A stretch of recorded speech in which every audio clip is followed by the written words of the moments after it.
this terrorist attack, this Muslim terrorist attack, this Muslim extremist, this, that, and the other thing. Islam makes up 1 billion people in the world, right? So, what, 1/6, 1/7 of the world is Muslim, and you're going to call that entire population terrorists? Literally dozens. More likely hundreds of stories about American soldiers converting to Islam after being sent to Afghanistan, echoing the conversion story of the great Islamic warrior Khalid al-Walid. Put simply, being exposed to the Muslim world, even in the heat of battle, is the fastest and surest way to unpack every single lie you've been fed about Islam in the media. So then I ended up joining the military, and once I joined the military, I was in the U.S. Army for a number of years. And Lebih dari 1.000 tentara Amerika masuk Islam.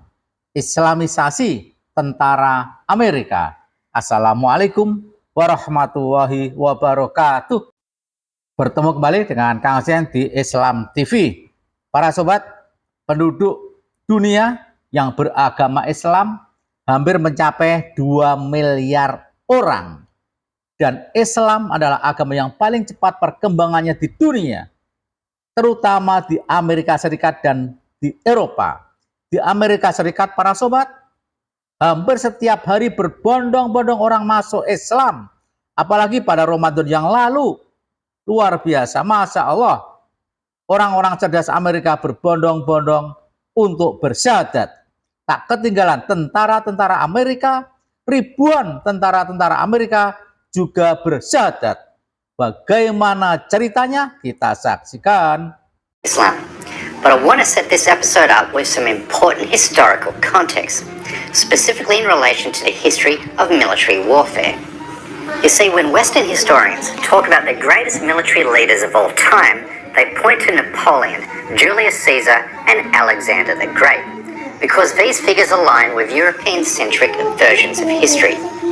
But when you speak to modern-day military leaders and strategists, however, they will invoke a name most people in the Western world have never heard of.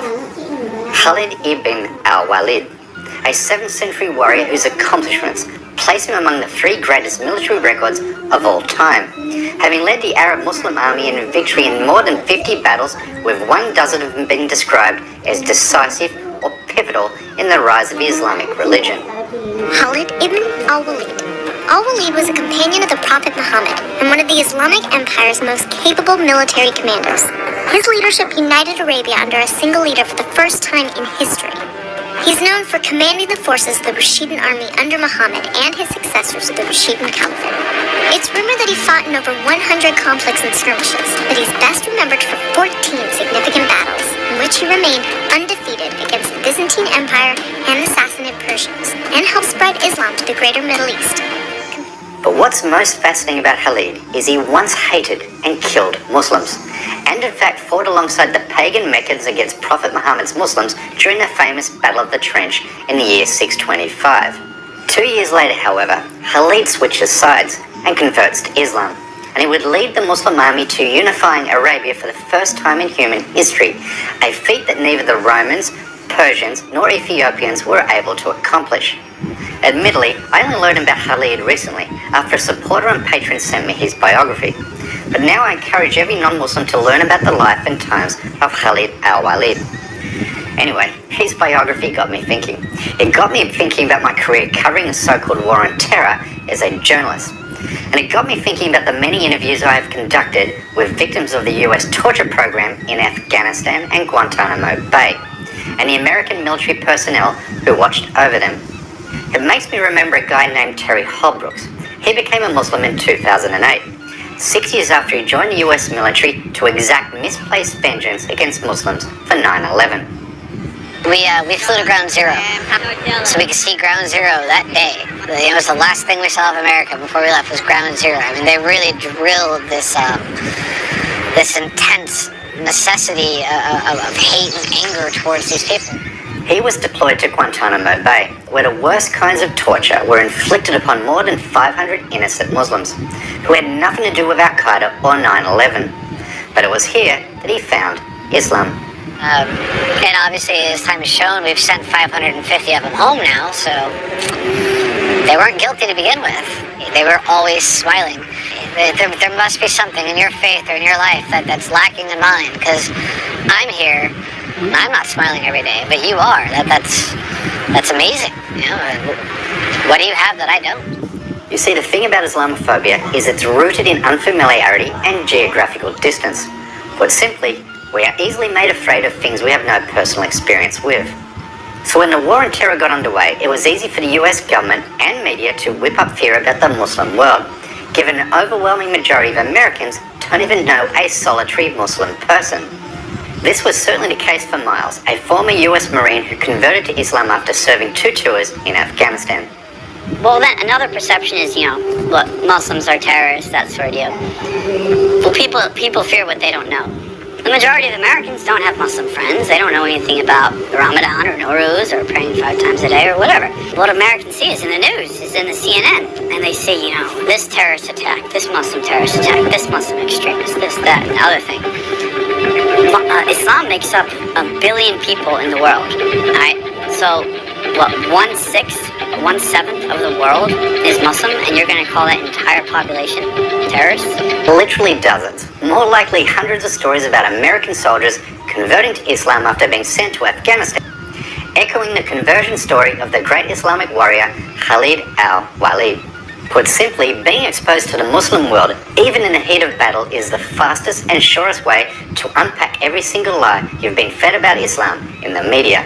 So then I ended up joining the military, and once I joined the military, I was in the U.S. Army for a number of years, and ended up deploying to Afghanistan, to where I kind of learned a lot more about the culture of a Muslim. Didn't really dive into the Quran at all, but really learned what a Muslim was all about, their general lifestyle, at least out in the parts of Kandahar, Afghanistan.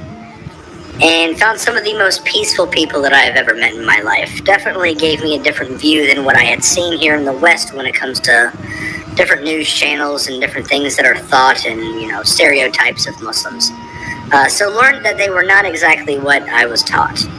Okay, so what stands out from his testimony is the word peace. So let's think about that for a moment.